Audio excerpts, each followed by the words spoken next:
खुलुमबाय लोगोफोर, दिनैनि गोदान रादाबाव नोंथांमोनखौ बरायबाय। नोंथांमोननि थाखाय गुसुं समनि गेजेराव लाबोबाय गोनांथार रादाब।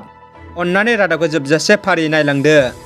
गिबि खौराङाव दङ बाक्सानि दक्षिण कुसियाव दैनि बरिं खालामनायखौ लानानै दुंहाव थासारि। बाक्सा जिल्लानि मुसलपुर महकुमानि सिङाव थानाय दक्षिण कुसि गामियाव दैनि बरिं खालामनायखौ लानानै दुंहाव थासारि सोमजियो। मिथिनो मोननाय बायदिब्ला दक्षिण कुसि गामिनि अंगनाबादि मिरुआव लोंनाय दैनि सुबिदानि जुनै गंसे बरिं सेंसन जादोंमोन आरो बे लेखा थांनाय 22 खालार बुधबारखालि गंसे बरिं मेसिन फैनानै बरिं खालामबाय थानायनि उनाव हरखाबै दिनै फुंनि समाव बरिं खालामनाय हाबाफारिखौ बन्द' खालामनायजों लोगोसे बरिं खालामखानाय पाइपखौ बुखुनानै गुबुन दाबसे जायगायाव लांनो नागिरनाय जाथायखौ लानानै गामिनि आइजोफोरा मिथिनो मोननाय लोगो लोगो गामिनि गोबां आइजोफोरा ओंखारबोनानै मोनसे खुद्रिसानाय हाबाफारि लायो। बे खुद्रिसानाय हाबाफारिनि गेजेरजों आइजोफोरा जोंनो बरिं नांगौ, जोंनो दै नांगौ, फैखानाय बरिंखौ गुबुनाव लांनो मोना बायदि स्लगान होनानै थासारिखौ दुंहाव खालामनायजों लोगोसे बिनि सायाव बिटिसिनि गाहाय प्रमद बर' आरो बियाबनि एमसिएलए काथिराम बर'खौ नांगौबायदि राहा लानो खावलायो। बिटिआरनि एमसिएलए पबित्र कुमार बर'आ दिनै गावनि बियाबनि सिङाव थानाय गरेसा टाउन सिंनि पिएमअए इउनि सोलिबाय थानाय बायदि रोखोमनि खामानिफोरखौ नायगिदिंहैना खौरां लाहैदों।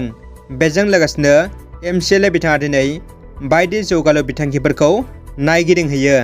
हादराव अमिक्रन भाइरासनि बांनायखौ नोजोर होना भारतनि बांसिन सुबुं थानाय रायजो उत्तर प्रदेशआव हरनि कार्फ्यूखौ होबाय आरो उत्तर प्रदेशआव जानो गोनां बिधान सभानि बिसायख'थिखौ 2 दान फावसिना खुंनो नागिरदों एलाहाबाद हाइकर्टआ। अमिक्रन भाइरासनि बांनाया रायजोखौ जिंगायाव खोख्लैदों। बेबायदि बुब्लियाव सुबुं जिउखौ खैफोदाव दोनना बिसायख'थि खुंनाया गाहाम जानाय नङा होनना एलाहाबाद हाइकर्टआ बे थांखियै बिसायख'थिखौ 2 दान उनाव खुंनायखौ लुबैदों, नाथाय बिनि सायाव दासिम जोबथा थिरांथा जायाखै।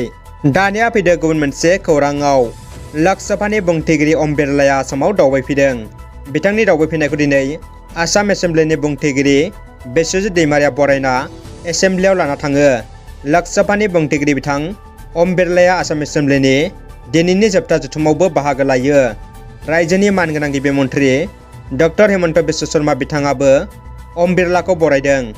सोनाब बंगनि गिबि मन्थ्रि ममता बेनार्जीनि रैखाथियाव थानाय पुलिसनि सिलाइखौ खावदों। खौरांनि बायदिब्ला ममता बेनार्जीनि रैखाथियाव थानाय पुलिसनि सिलाइखौ आसामनि तपन बर्मन मुंनि सुबुङा खावदों। अखिल गगैआ दिनै आसाम एसेम्ब्लिनि जथुम सोलिबाय थानाय समाव सोमावसारदों।